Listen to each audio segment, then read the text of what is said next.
बेटा राकेश, तुम्हें पता है कि घर को संभालने वाला कोई नहीं है, फिर भी तुम अपनी पत्नी को मायके भेजने की बात कर रहे हो।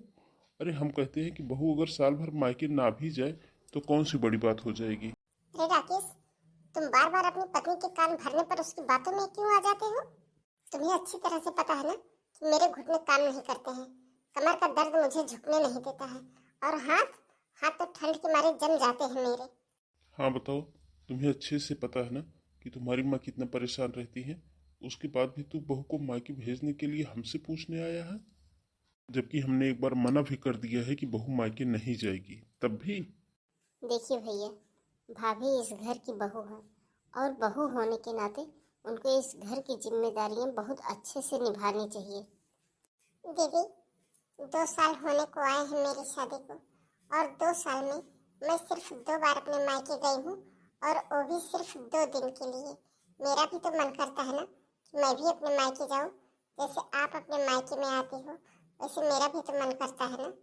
खबरदार भाभी, अगर मेरी बराबरी करने की कोशिश की तो आपको पता नहीं है क्या? मैं इस घर की बेटी हूँ, बहू नहीं। बेटियों के लिए और बहुओं के लिए अलग अलग नियम बनाए गए हैं।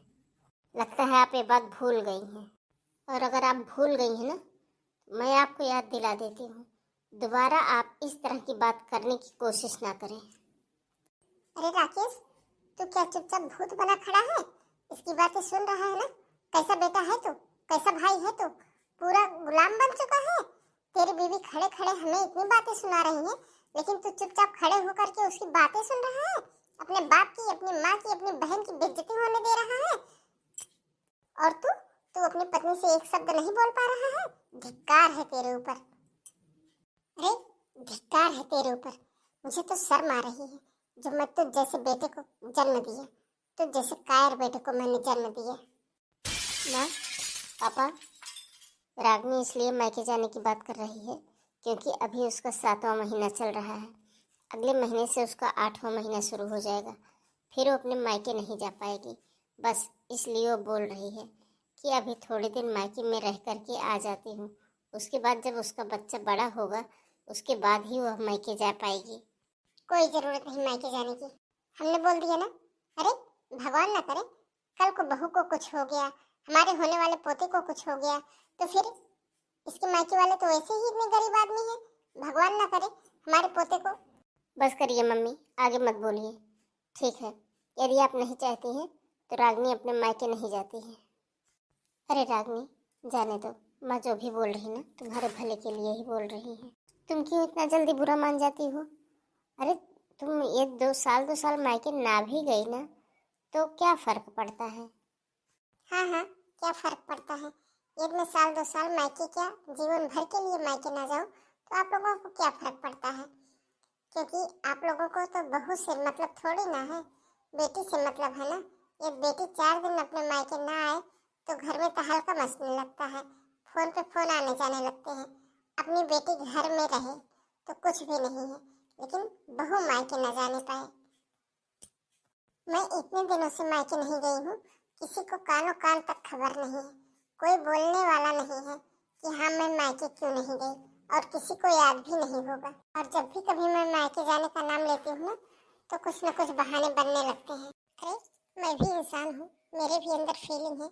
मैं भी चाहती हूँ कि मैं भी अपने मायके जाऊँ। वही देखो दीदी को, हफ्ते में 2-3 बार चली जाती हैं अपने मायके, घूम करके फिर चली जाती हैं। और मैं यहाँ तरस गई हूँ अपने मायके जाने के लिए। अब जब 7वां महीना चल रहा है, तब भी तुम लोग मायके नहीं जाने दे रहे हो। जब भी मायके जाने की बात करती हूँ, 100 बातें खड़ी हो जाती हैं, 100 बहाने खड़े हो जाते हैं। मैं मानती हूँ कि मेरे माँ बाप गरीब हैं, लेकिन वो अच्छे से जानते हैं कि मेरे पेट में बच्चा है। मेरी किस तरह से देखभाल करना है आप लोगों से ज़्यादा वो मेरी केयर करेंगे। अरे, ऐसा भी तो नहीं है कि मैं यहाँ पर हूँ तो बिस्तर पे पड़ी आराम कर रही हूँ। यहाँ भी तो 7 महीना चल रहा है, सारा दिन काम कर रही हूँ, घर का सारा काम करती हूँ। रागनी, तुम टेंशन मत लो, बच्चा हो जाने दो, और बच्चा थोड़ा बड़ा हो जाने दो, फिर मैं खुद तुम्हें लेकर के तुम्हारे मायके चलता हूँ।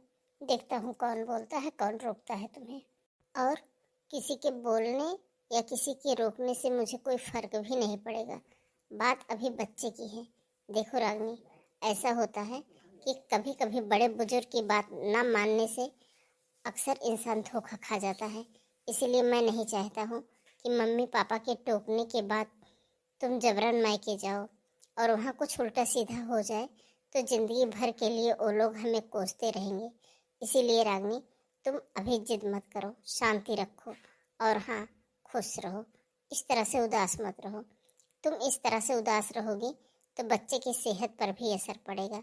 मैं वादा करता हूँ तुम्हें कि बच्चा 4 महीने का हो जाएगा, उसके बाद मैं तुम्हें खुद ब खुद मायके लेकर के जाऊंगा।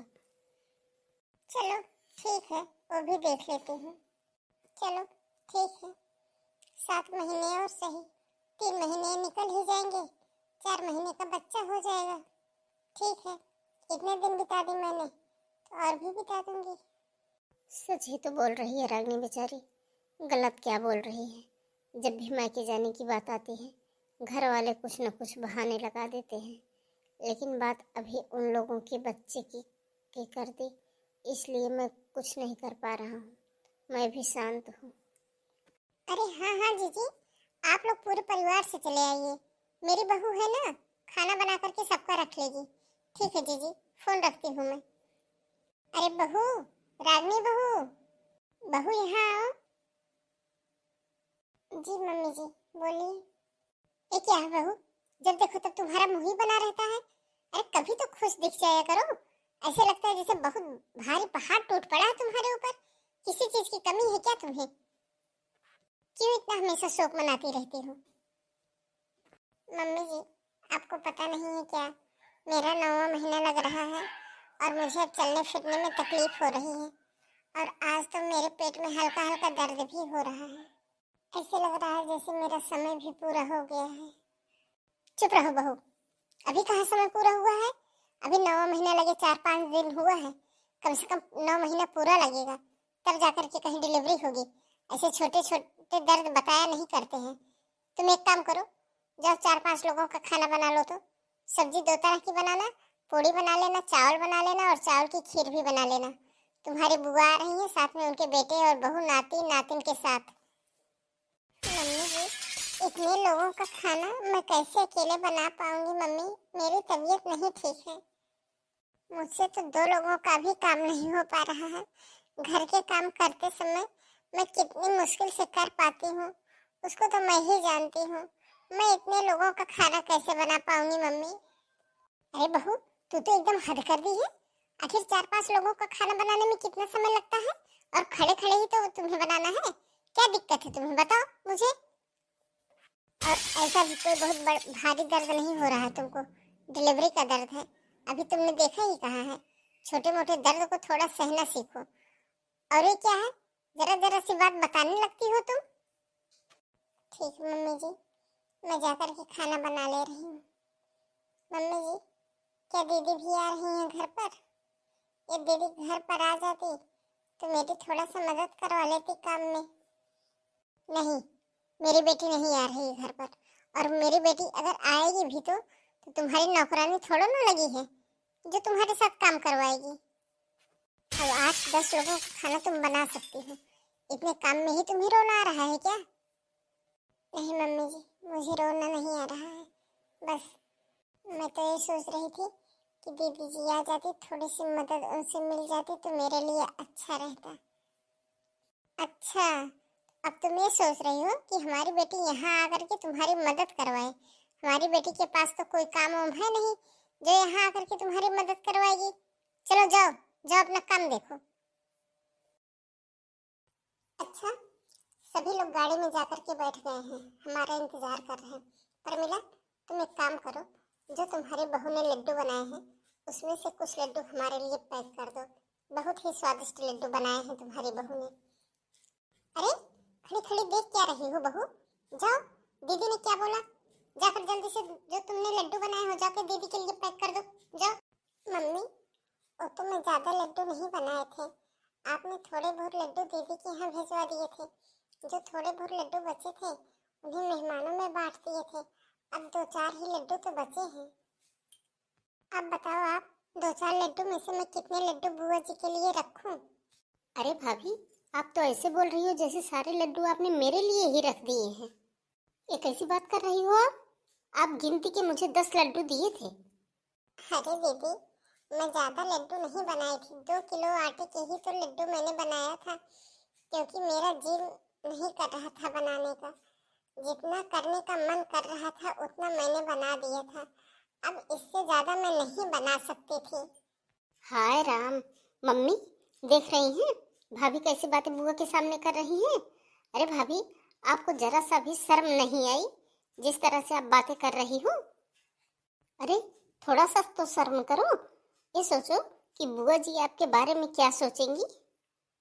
अरे रहने दो सरला, अब लड्डू नहीं है तो कोई बात नहीं है। त्योहारों में कोई चीज बनती है तो 4 मोहल्ले पास पड़ोस वालों को देना ही पड़ता है। खत्म हो गए होंगे, इतना बड़ा परिवार है, सभी ने 2 4 भी अगर खा लिए होंगे तो कितना बचेगा। तू चिंता मत कर, मैं चलती हूँ। ठीक है जीजी, चलिए। लेकिन मुझे बिल्कुल भी अच्छा नहीं लगा कि आप हमारे घर से बिना लड्डू लिए जा रही हैं। जीजी, आप जरा से भी चिंता मत करना, मैं कल ही बहू के हाथ लड्डू बनवा करके आपके घर भिजवा दूंगी और देसी घी के लड्डू बनवाऊंगी। मेवे तो मैं भर भर करके डलवाऊंगी इससे। अच्छा सरला, तो ऐसा करना ना कि थोड़े बहुत नहीं, 2 4 किलो के लड्डू बनवा देना। वो क्या है कि मेरे बेटे और बहू शहर में रहते हैं ना, अब वो लोग लड्डू बनाकर थोड़ो ना जानते हैं, इसलिए ना उनको मेरे हाथ का लड्डू खाने का बहुत शौक है। मैं तो लड्डू बना नहीं सकती हूँ, और मेरी बहू है ना, मेरी बहू गर्भवती है, और तुझे तो पता ही है ना, उसे उठने बैठने में बहुत दिक्कत होती है। अब और तेरी बहू है, वो बना लेती है। इसलिए तू ऐसा करना कि 5 किलो आटों के लड्डू बनवा देना। थोड़ा सा आटा ज्यादा भून लेना, अच्छे से भूनना, और बाद में उसमें भर भर के घी और मेवे सब कुछ डालना। अरे हाँ हाँ जीजी, आप चिंता मत करिए, बस 2 दिनों में लड्डू आपके घर पहुंच जाएंगे। हाँ ठीक है सरला, अब मैं चलती हूँ। गाड़ी में सब लोग बैठ गए हैं ना, मेरा इंतजार कर रहे होंगे। वो सोच रहे होंगे कभी तक क्या हुआ जब मैं निकली नहीं हूँ। वो क्या है ना कि मेरे बेटे और बहू को शहर जाना है। अब वो लोग गांव में आए थे तो मैंने सोचा कि उन्हें अपने मामा और मामी के घर भी घुमा लाती हूँ। ऐसे ही मेरे बेटे बहू को कब घूमने को मिलता है, इसी बहाने एक दूसरे को जानेंगे पहचानेंगे, तब तो रिश्तेदारी गाढ़ी होगी। और वरना आजकल के बच्चे तो ऐसे हैं कि माँ बाप के मरने के बाद कौन बुआ कौन मौसी कौन चाचा कौन चाची सब भूल जाते हैं। हाँ जीजी, आपने तो सही ही कहा, आजकल की पीढ़ी बड़ी बदतमीज हो गई है। आजकल के बच्चे ना तो सिर्फ अपनी पत्नी और अपने बच्चों से ही मतलब रखते हैं, इसके अलावा माँ बाप की भी उन्हें नहीं भाते हैं। हाँ हाँ सरला, सही कह रही है। अच्छा ठीक है, मैं चलती हूँ। हाँ जीजी, ऐसे ही आते जाते रहा करो। आप आती जाती हो ना तो ऐसे लगता है कि जैसे हमारे ऊपर बड़े बुजुर्गों का हाथ है अभी भी। कैसे पति हो आप? आपको अपनी पत्नी पर जरा सा भी दया नहीं आती। मेरी स्थिति शायद आप लोगों को दिखाई नहीं देती है। आपके घर वाले तो अंधे हैं, लेकिन साथ में आप भी अंधे और बहरे और गूंगे बन चुके हो।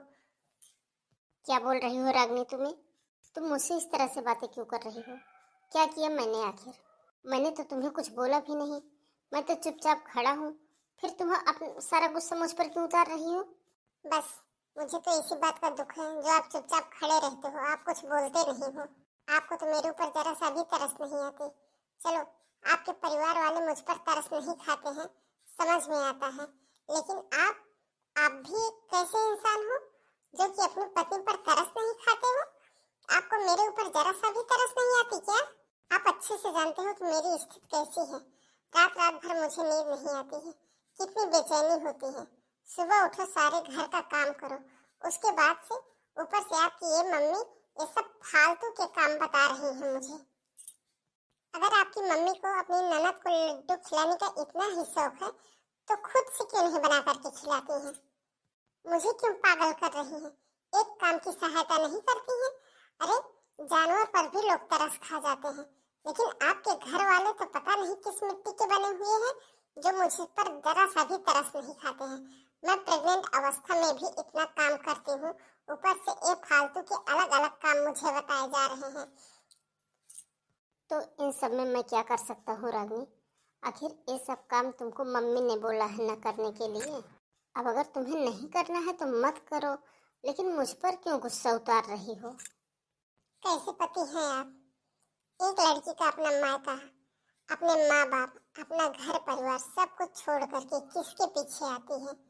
जिसके साथ उसकी शादी होती है अपने पति के पीछे आती है ना। और जब वही पति उसका साथ नहीं देगा तो भला कौन देगा उसका साथ? यह बताइए मुझे। रागिनी, मैं तुम्हारी हर स्थिति बहुत अच्छे से समझ रहा हूँ, लेकिन मैं माफ़ी चाहता हूँ इस बात के लिए कि मैं अपनी मम्मी और परिवार वालों के सामने तुम्हारा पक्ष नहीं ले पाया। रागिनी, मैं जानता हूँ कि तुम इस समय किस तकलीफ से गुजर रही हो। आप नहीं समझ सकते मेरी तकलीफ। मेरी तकलीफ सिर्फ मैं ही समझ सकती हूँ। हाँ, सही कह रही हो।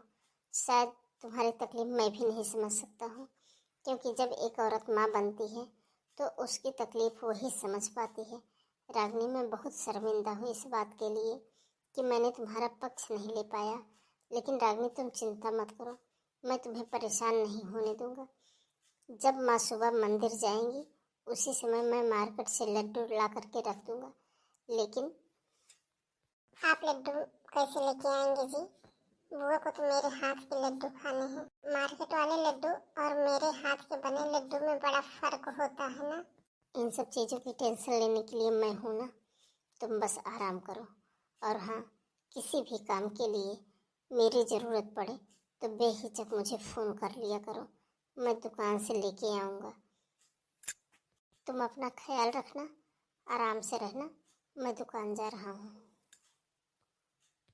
बेचारे राकेश जी को मैंने कितना कुछ सुना दिया, लेकिन वो सच में मेरी बहुत परवाह करते हैं।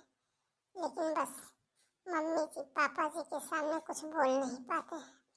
उन्हें लगता है कि यदि वो परिवार वालों के सामने हमको कुछ बोलेंगे तो परिवार वाले उन्हें गलत समझने लगेंगे। वो तो दोनों तरफ सामंजस्य बिठाने की कोशिश करते हैं। मैं ही लगता है कुछ ज़्यादा गुस्से में आ जाती हूँ। मैं ही गुस्से में उठपटांग बोलने लगती हूँ। बेचारे कितनी देखभाल करते हैं मेरी। रात को कमर में तेल लगाते हैं, मेरे पैरों में तेल लगाते, मेरे हाथ पैर को मल देते हैं। जब कभी मुझे कोई तकलीफ होती है तो मेरी कितनी परवाह करते हैं। और मैं जबरदस्ती इनके ऊपर सारा गुस्सा निकाल देती हूँ।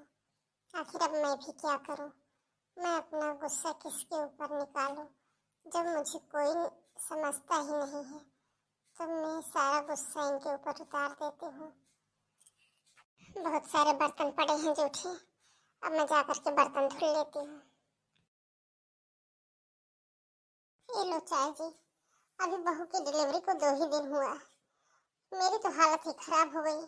इतना काम, हाय राम, मेरी तो कमर टूटी जा रही है। मम्मी, मुन्नी को मालिश कर दीजिए, सो करके उठ गया है। अरे बेटा, अब मैं क्या क्या काम करूं? मुन्नी को तेल लगाऊं कि घर का काम करूं? मेरी तो वैसे कमर टूटी जा रही है। अब मुझसे काम इतना नहीं हो पाता है। मम्मी, आप भारती को बुला लीजिए ना, वैसे तो बराबर आती जाती रहती है। जिस दिन बच्चा हुआ था उस दिन आई थी, उसके बाद से वो अभी तक नहीं आई हमारे घर। क्यों? मैं अपनी बेटी को बुलाया यहाँ घर के काम करने के लिए? हाँ, सही कह रही है। हमारी बेटी इस घर में काम करने के लिए थोड़ा ना आएंगी।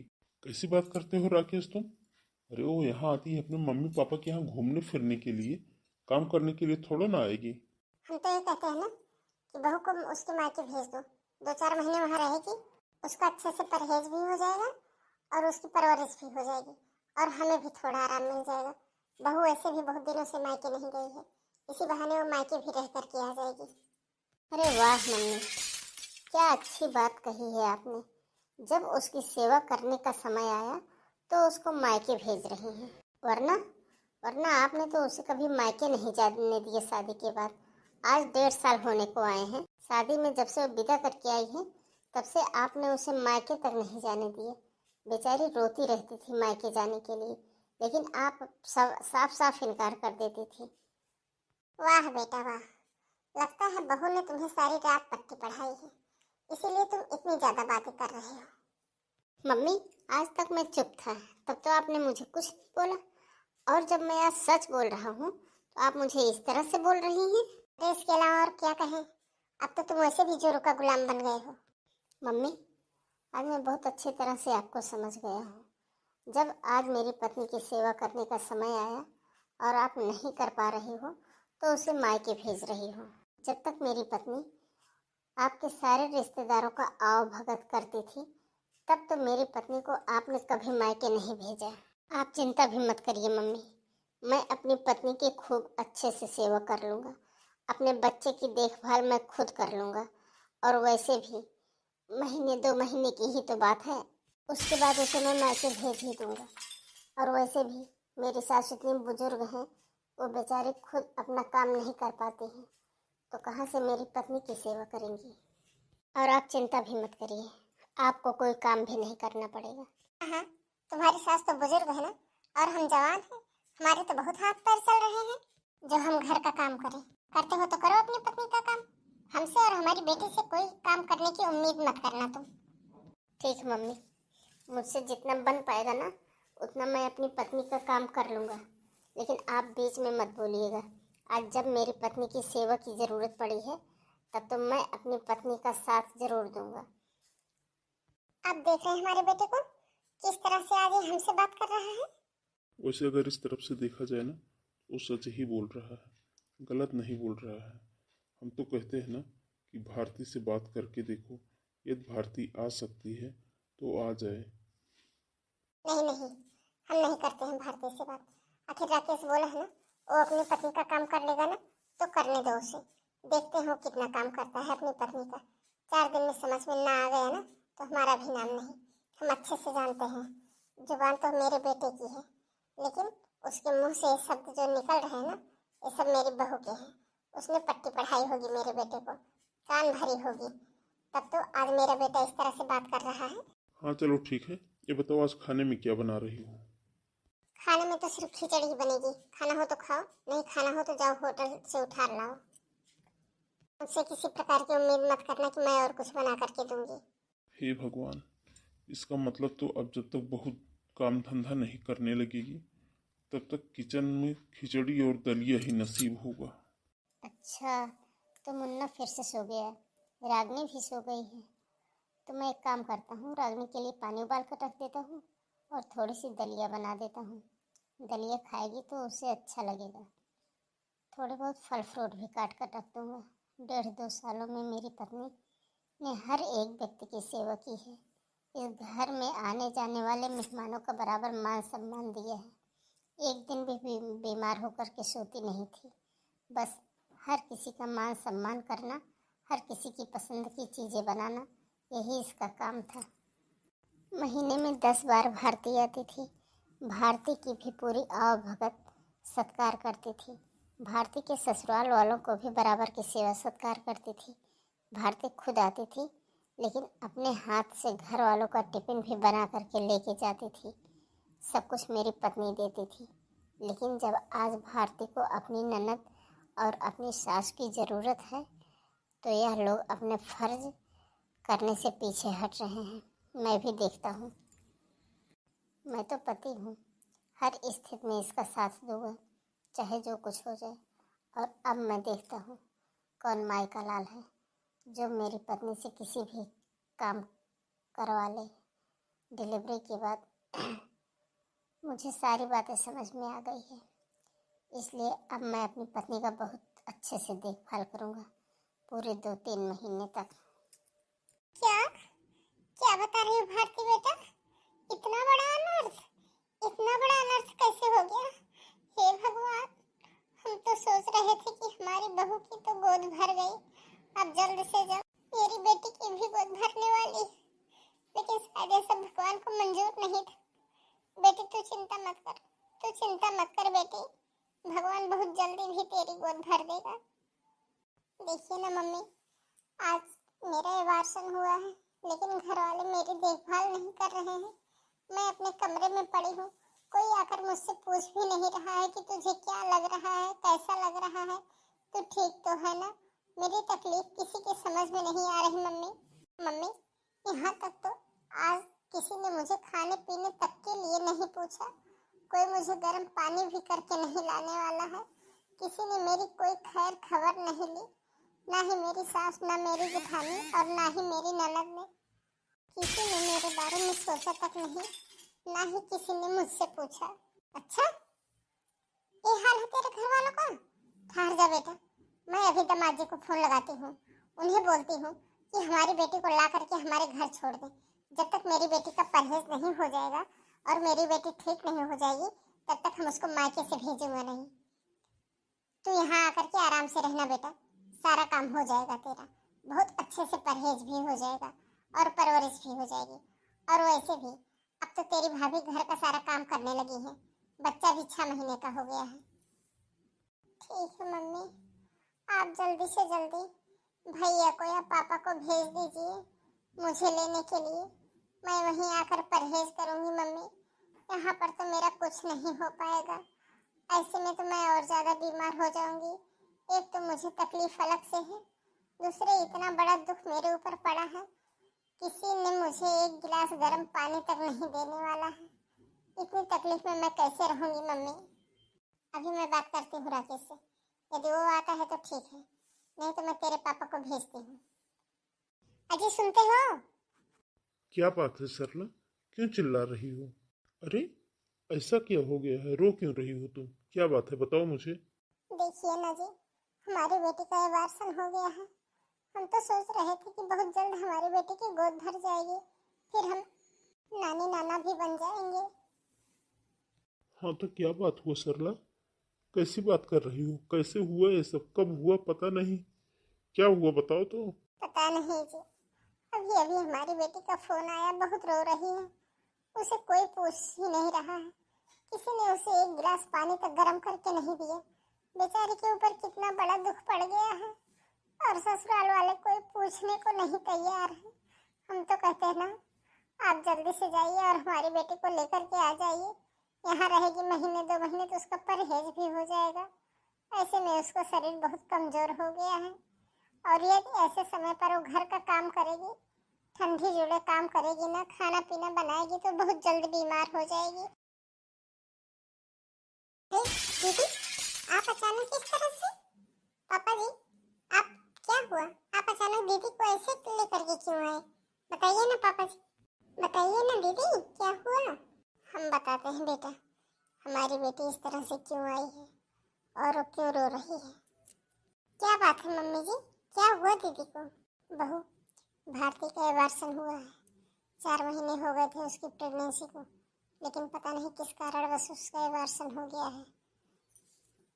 तो सब कैसे हो गया मम्मी जी? भाभी कुछ हुआ नहीं था, मैं खाना खा करके रात में अपने रूम में गई, बस मुझे ब्लीडिंग होने लगी और उस समय घर वाले मुझे लेकर के हॉस्पिटल गए। तब तक पता चला कि बच्चा मेरा पेट में ही एक्सपायर हो गया है। सुबह जब मुझे हॉस्पिटल से घर लेके आई तो भाभी, परिवार वालों ने मुझे, किसी ने मेरा हाल चाल तक नहीं पूछा कि मैं कैसी हूँ।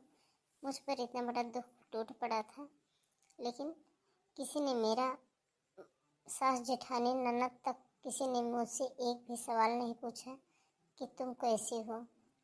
पूछने की तो बात ही दूर है, मुझे किसी ने चाय पानी तक नहीं पूछा।